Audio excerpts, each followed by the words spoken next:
नमस्कार। क्या बात है कि इस एपिसोड में आपका हार्दिक स्वागत करता हूँ। सबसे पहले तो आप सभी लोगों को शिवरात्रि की ढेर सारी शुभकामनाएं।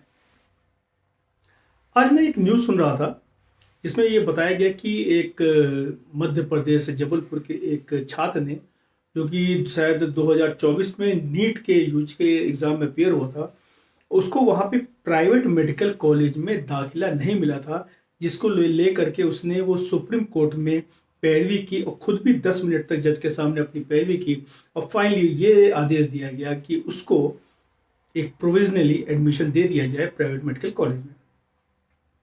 ये सब चीज़ें सुनने में बहुत अच्छी लग रही है, बहुत स्मूथ लग रही है, कोई दिक्कत नहीं, किसी को कोई दिक्कत नहीं होनी चाहिए। पर दिक्कत केवल इस बात से है कि वो जो कैंडिडेट है वो EWS कैटेगरी का है, यानी कि इकोनॉमिकली वीकर सेक्शन कैटेगरी का है। किसी को भी EWS कैटेगरी में आने के लिए उसकी पूरी फैमिली की इनकम 8 लाख से कम होनी चाहिए। उसके बाद एग्रीकल्चर लैंड जो है वो 5000 स्क्वायर फीट से कम होना चाहिए और जो रेजिडेंशियल लैंड है उसके बाद 1000 स्क्वायर फीट से कम होना चाहिए। उसी बच्चे को EWS कैटेगरी में आरक्षण मिलता है। अब ये जो बच्चा है ये EWS कैटेगरी से प्राइवेट मेडिकल कॉलेज में एडमिशन की मांग कर रहा है, जहां की फीस 70 लाख से लेकर के 90 लाख के बीच में है। अब ये बात उठती है कि अगर ये EWS कैटेगरी का व्यक्ति है, बच्चा है, तो इसके पास इतने पैसे कहां से हैं कि वो 70 से 90 लाख रुपए प्राइवेट मेडिकल कॉलेज में एडमिशन लेने के लिए अफोर्ड कर सकता है। और इसकी फैमिली पर अगर इतने पैसे हैं तो फिर ये EWS कैटेगरी में क्यों है।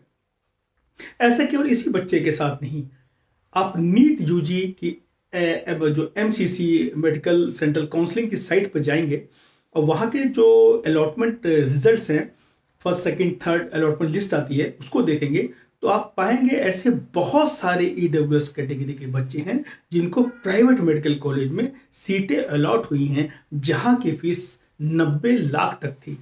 ये फीस वो है जो कि एक साधारणतः जनरल कैटेगरी वाला बच्चा भी अफोर्ड नहीं कर पाता है और ये काफ़ी समय वो कोई अनकोर्स BSc MSc या तो और कोई पैरामेडिकल कोर्स करने के लिए वो मजबूर होता है।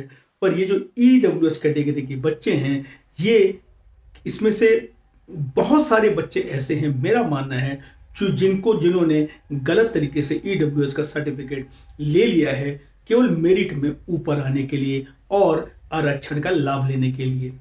क्योंकि अगर कोई क्योंकि जिस रिजर्वेशन का आधार ही आर्थिक है कि पैसे उसके पास कम हैं, तो फिर वो इतनी फीस कहां से अफोर्ड कर सकता है।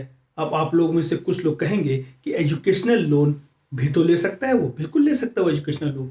अगर कोई एजुकेशनल लोन लेता है 80 से 90 लाख का और वो इतनी आसानी से चुकाया जा सकता है, तो फिर ये EWS को खत्म ही कर देना चाहिए।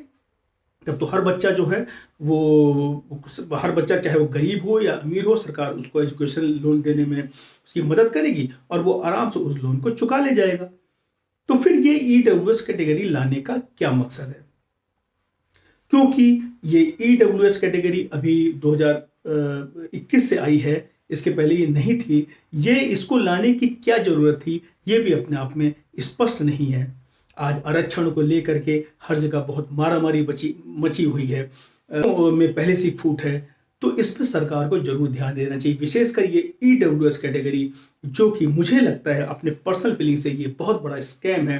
क्योंकि बहुत सारे स्थिति में ऐसा भी देखा गया है कि लोग जमीन को क्योंकि EWS कैटेगरी जो लगती है वो उसको उसी साल का सर्टिफिकेट देना होता है, पहले का मान्य नहीं होता है। आप किसी पर्टिकुलर वर्ष में अपने आप को बहुत गरीब शो कर दें, आप अपनी जमीन किसी अपने भाई चाचा रिश्तेदार के नाम कर दें जो आपके पास है, बाद में आप आगे चल के अगले साल उससे ले लें जब आपका काम निकल जाए, तो ये सब चीज़ें EWS कैटेगरी को लेकर हो सकती हैं। इस पर सरकार को बहुत ज़्यादा ही विशेष ध्यान देने की जरूरत है। अभी दुरुपयोग हो रहा है, ये सही बात नहीं है।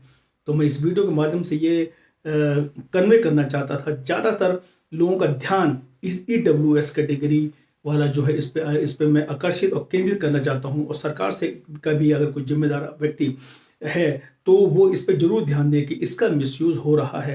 आप MCC साइट पर जाएं, आप नीट 25, 24, 23 किसी का भी अलॉटमेंट जो रिजल्ट देख लें, उसमें बहुत सारे कैंडिडेट ऐसे मिल जाएंगे ईडब्ल्यूएस के जिन्होंने प्राइवेट मेडिकल कॉलेज में सीट उठा ली है, जो कि उनके ईडब्ल्यू होने पर प्रश्न चिन्ह लगाता है। वीडियो देखने के लिए धन्यवाद।